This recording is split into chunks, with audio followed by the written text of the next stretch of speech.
May the words of my mouth and the meditations of my heart be always acceptable in your sight, O Lord, my strength and my Redeemer. Amen.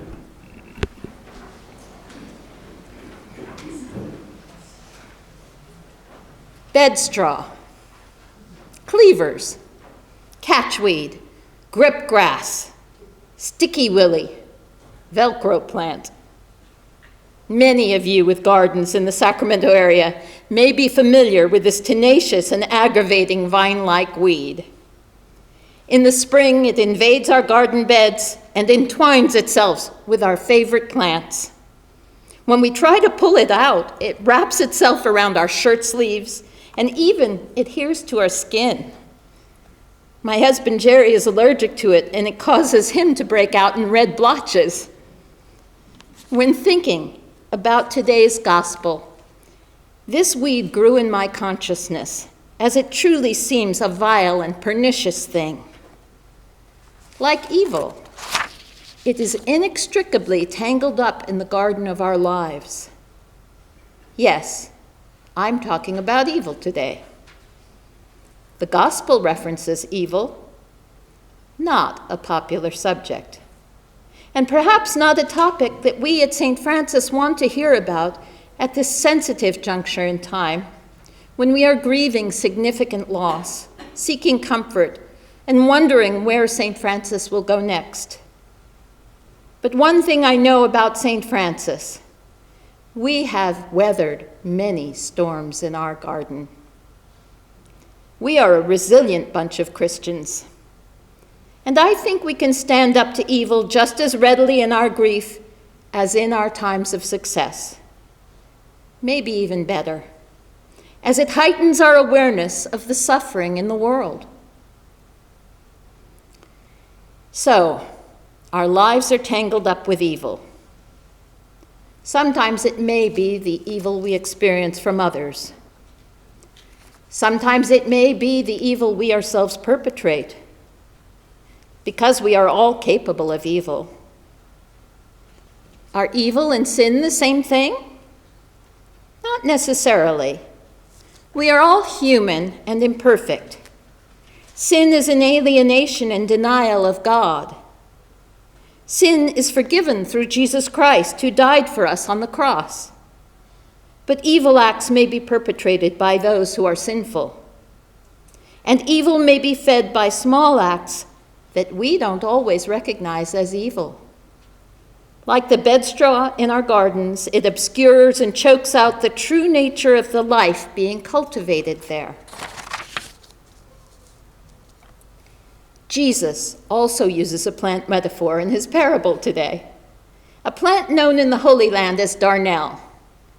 Darnel is a weed that very much resembles wheat in its early stages, making it difficult to separate out the two plants. It isn't until it is fully grown that the true wheat can be separated out from the impostor wheat. The true wheat bows its tasseled head as it matures. The impostor wheat stands arrogant and tall. So it's a waiting game. During the harvest, the two plants can be separated into separate piles, and the good wheat will be saved and the darnel will be destroyed.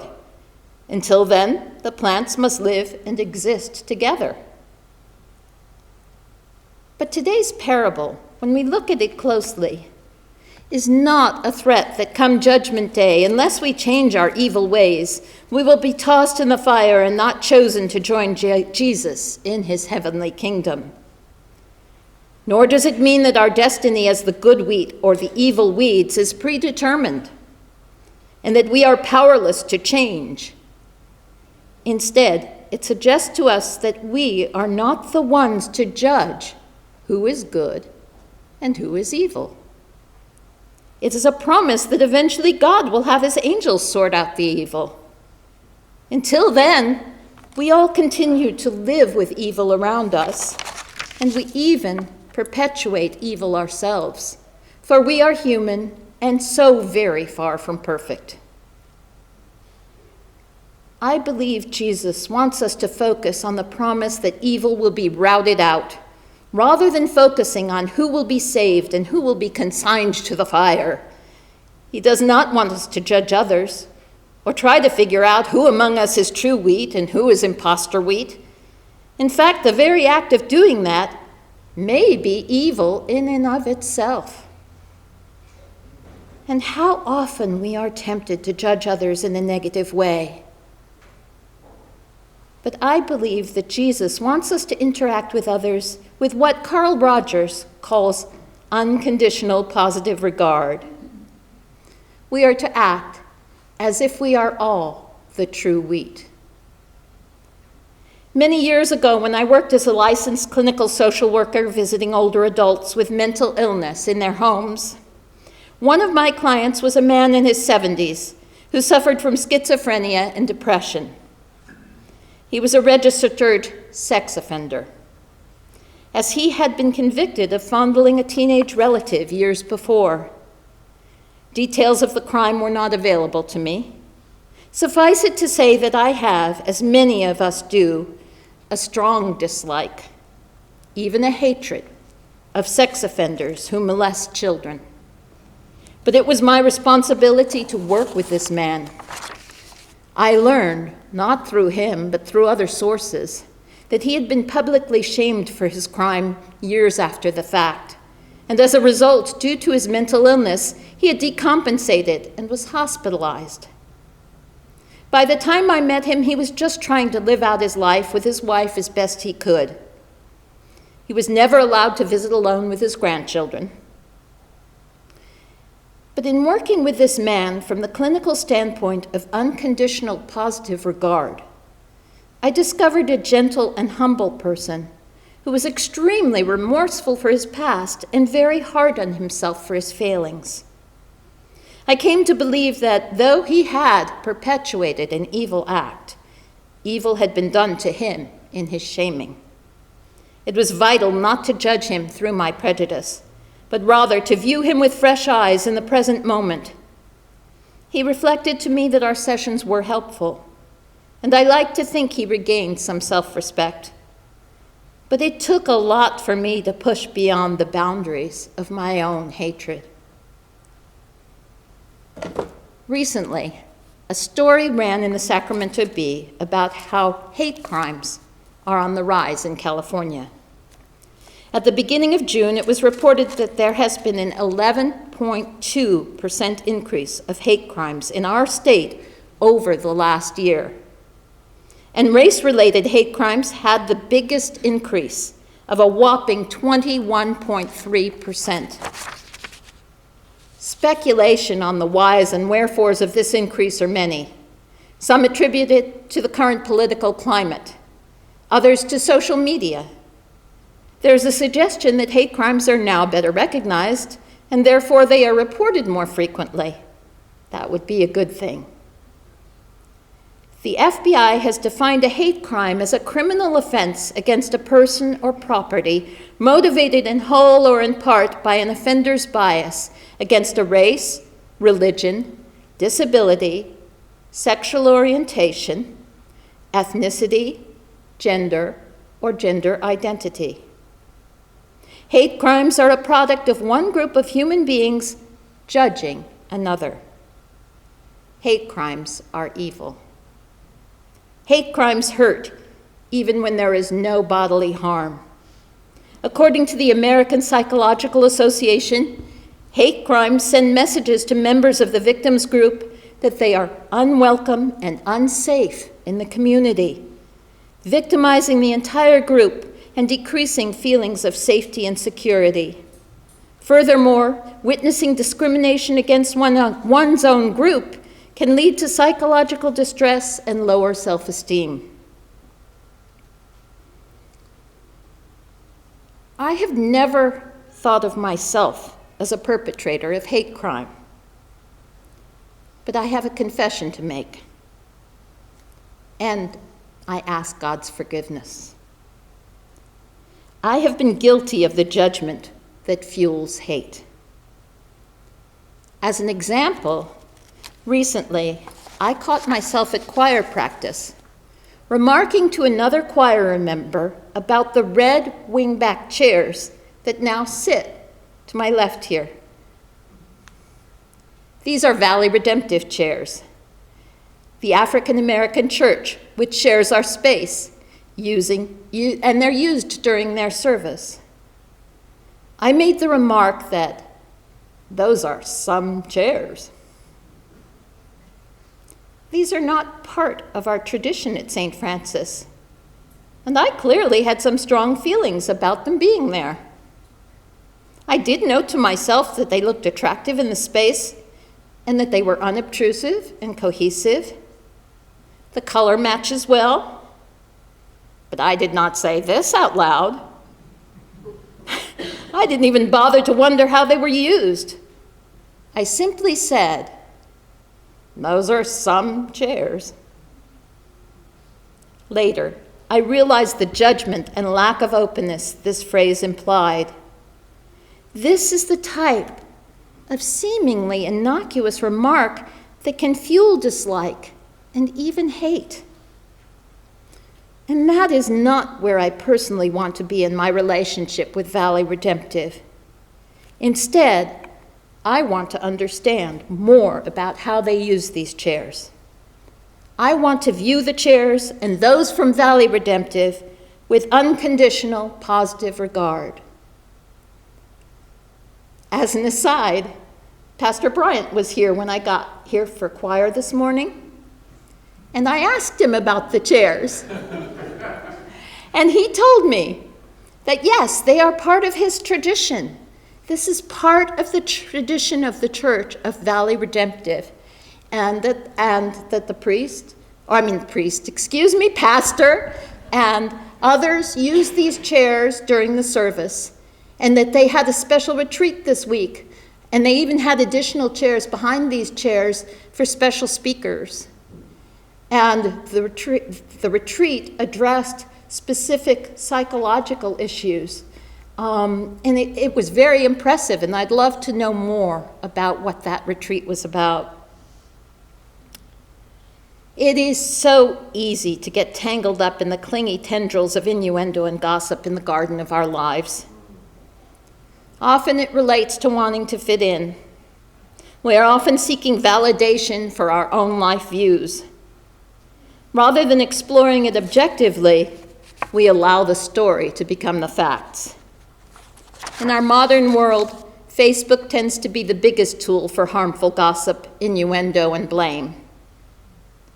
When I got my first job as a social worker after graduate school, I made a promise to myself that I would not gossip in the workplace. I made that same promise to myself at the church I belonged to at the time. And I was blessed to have a career in some very healthy and mature work settings.